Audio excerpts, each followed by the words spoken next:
Dad, I have plenty of worlds that I live in. Wow. Ano ko ba siya? Alien siya. Rob, what are the worlds you live in? My first world is the world of the past. Like when I was 2 years old, 3 years old. Wow. Klaseng bata to, 8 years old pa lang siya. And what's the other world? The world of the future. It's what I want to become someday. It's another world. Wow. What's the other world? It's my fantasy world.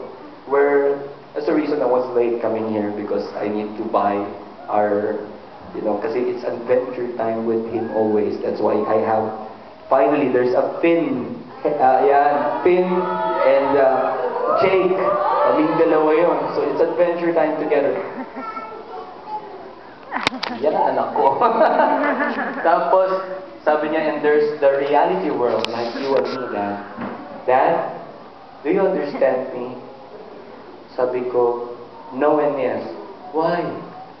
No, because I really can't understand you. What I understand is this: I love you, son. And no matter what kind of world you have, I want to enter your world and enjoy adventure time. Yan ang pag-ibig. Hindi yung iba ang mundo mo, iba ang mundo ko. Kung mahal mo ang isang tao, papasukin mo ang kanyang mundo.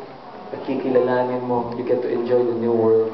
Two worlds, you mix it together and it's a brand new life. Teka, kumukonek ba ako sa pera? Anong kinalaman niya sa pera, brother? Because holy, the real meaning of holy, is being with the nature of God. Tanungin niyo ako, what's the nature of God? Ayan na, yung kunyari hindi niyo pa nakikita. God is love. Mga kapatid, si Lord, pag tinignan mo side view, love.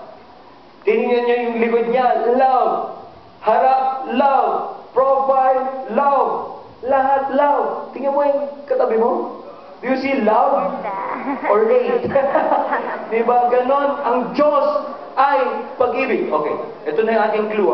To be holy is to be set apart. But the real meaning of being set apart is to be with the nature of God. Alam mo lang na ibang-iba ka sa mundo because you are madly in love with God. Therefore, our definition of holy now, here in the feast, would be holy means to be set apart for love. Wow! Tell the person beside you, I'm set apart for love.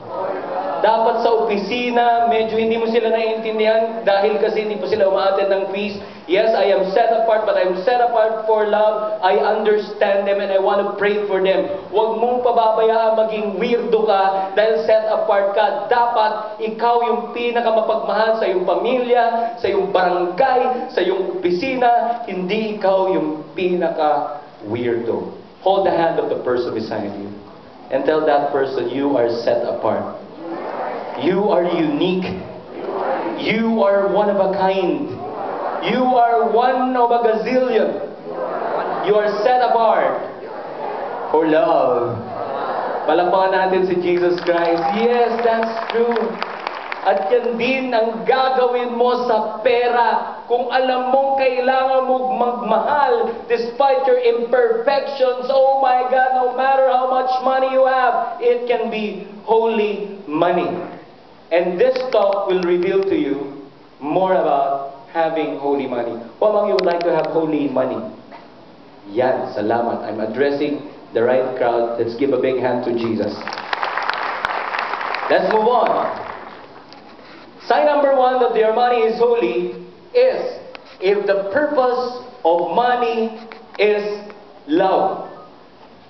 Pag nakatingin ka sa iyong allowance, do you see love there? Or you see, kulang. Alam niyo ba ang inyong mga bawal, pinaghirapan at pinagsumikapan ng inyong mga magulang? Kaya pag humihingi ka, ma, may bayarin sa office, 5,000. Anong 4,000? Pambira, ang hirap i-raise ng 3,000. Bakit ka naman ganyan? 1,000 hinihingi mo palagi? 500 nga lang meron ako. Ano ba to? 100 na nasa bulsa ko. At ayan, ang hirap i-raise ng 50. Sobra ka naman. Ito na 10 piso. Grabe, galing. Mga kapatid, ganun, you have to look at love. Bawat, every property, every possession that you have, you look at it in the eyes of love. Amen? Place your hands on your heart and say this with me. If my purpose is love, My purpose is love. everything that I do and everything that I have Everything can be holy, can be holy. set apart for love. Yan. Imagine niyo may pera ka ha. Pag ginamit mo ba yan sa yosi,